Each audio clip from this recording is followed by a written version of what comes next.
Welcome back to another video. We are in the new season. This is going to be in Open Great League, trying out some different teams here. We're going to be running the Politoed with the Ice Beam with Sableye and Shadow Ninetales. Here we're going to try to catch a move here with the Sableye. It looks like we catch a close combat, which is, it's okay. It did a huge amount of damage, but we did catch a move nonetheless. So at this point, we're just going to try to fire off as many foul plays as possible to try to whittle this Pelipper down, and then maybe we can, we get 2 shields out of it, which is pretty nice. I guess the opponent thinks that our Politoed here only knows Earthquake, but we are running the Ice Beam for this reason, to protect a little bit better against the Ice type, flying types. So like Alterias and Ninetales, and in this case, Pelipper. And so we decided to shield the first one, and then we're going to let this one go. And then we're just going to get to another Weather Ball here, which is going to be enough to take out this Pelipper. And now we're in a better situation where we can, we're going to have to tank this move. We're just going to farm down this Hitmonchan if possible. Looks like they do not want to switch out, so this is looking really good for us. Oh, it is going to be the Greninja. So this Greninja has to get to 2 moves. We know that we're going to over-farm a little bit. And now that we have 2 moves that we can throw, we're going to gauge if we need to get to another Weather Ball or do we need to go for the overheat. So we just go for the double Weather Ball here, and that is GG's right there. 2 Weather Balls, being able to take out that Greninja, pretty nice. Love the Shadow extra attack boost, and that is the closing power of the Shadow Ninetales. Here we have a really favorable matchup, expecting them to switch out. They actually switch out into the Diggersby here. The Diggersby did get a slight buff in that it doesn't know. Let's see if they're going to throw this move.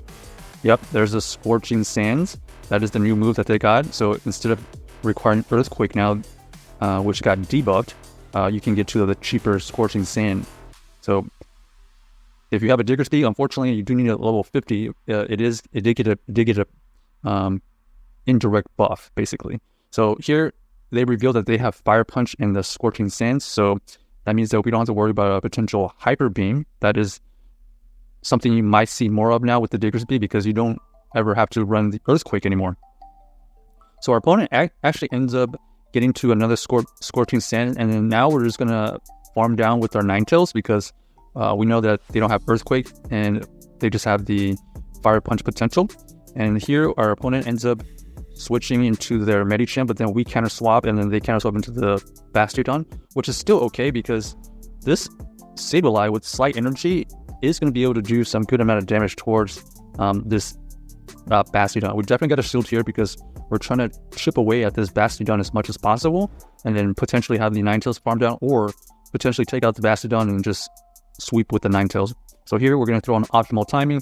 We throw this Foul Play. This is for sure going to take it out, which is great. And then now we're going to try. We were trying to get to potentially a return, but looks like we were not able to get to that. And we were able to get to this overheat here, and this is going to KO, because this is huge damage with this Shadow Ninetales. So GG's to our opponent right there.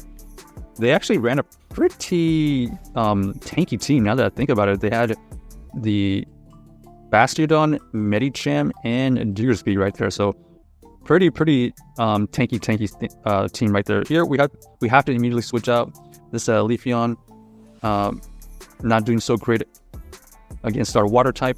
So we go into our safe switch of Sableye. Luckily for us, they don't have a really true counter to the Sableye, and Scyther doesn't know Night Slash. I was going to say the potential of Scissor, the evolution, had the buff of X Scissor, so that would have been a little bit more difficult to deal with, I think. But luckily, this is only a Scyther. This Scyther is going to be taken out by this Sableye, which is nice. And then they come in with the Staraptor. We know Staraptor has a lot of big hitting moves. So right there, our opponent tried to catch a move. Nice try. Unfortunately for them, we do have the Shadow Ninetales here, which is going to farm it down and just going to tank all of these grass moves here. And then regardless of what happens, we're going to be able to throw either overheat or maybe one Weather Ball. And it looks like we get to the overheat, and this is going to, boom, take out this Staraptor for sure. Huge damage. So our Raptor needed shields to kind of win that last end game right there. So luckily we had a shield and we could protect all of our back end stuff. So let's see if we can continue the streak here. Let's see. Medicham, okay, is a little bit problematic. Since we're not running the Earthquake, we don't have the hard-hitting moves anymore. Here we try to catch a move, and it looks like it potentially could be Dynamic Punch because they actually didn't throw on the move. Looks like that is the Dynamic Punch Medicham. Here we have the Alolan Sandslash, which is going to be able to get to this Ice Punch here before we get to our next foul play, which is great for them.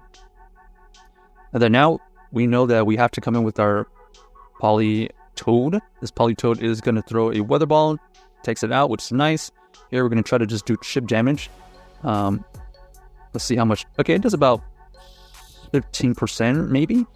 It chips away at it, so we gotta hope that we can somehow get some shields out of this Medicham.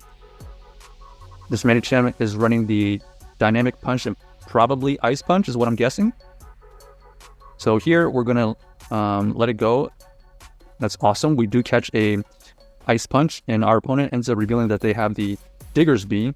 This Diggersby potentially could be running the Scorching Stance, which is perfectly what they're running. We're going to throw a Weather Ball here. This Weather Ball chips away at it, but it doesn't quite KO.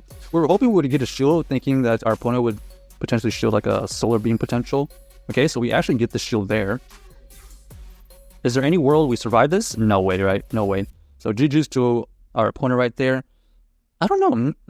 It was just a great job on their part on switching into their Alolan Sandslash after throwing that Dynamic Punch by their Medicham. So they were able to just maintain alignment, and the rest is history. On to the next one here. Ooh, we have the Carbink finally showing up. This Carbink doesn't have a great matchup against the Politoed, so we're expecting them to switch out. They actually end up switching out into the Greedent. Now, Greedent is going to have to throw Crunches, which is neutral against us. And then we're basically just trying to sacrifice this Sableye because it doesn't do very well against the Greedent or the Carbink. So we're just trying to do chip damage. It looks like they're able to get to another move here. This move is going to KO. And we're just going to come in with the Ninetales, assuming we can get some energy. And we could potentially close with the Politoed now. Let's see what they switch back into. They actually switch into the Gligar, so I haven't seen the new Gligar in action. I've been trying to use the Gliscor, but we haven't quite used it yet. They come with the Gligar, which is going to be throwing some chip damage. Looks like they're going to throw another move here. We're actually just going to let it go. It ends up being the Aero Ace. Here, we're just going to go for the Weather Ball.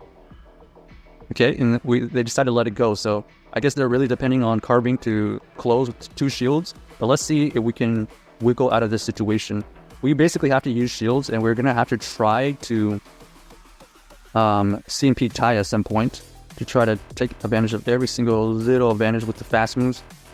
We do outpace them to the charge move, so that's not too bad. Oh, there we go. That's a nice CMP right there.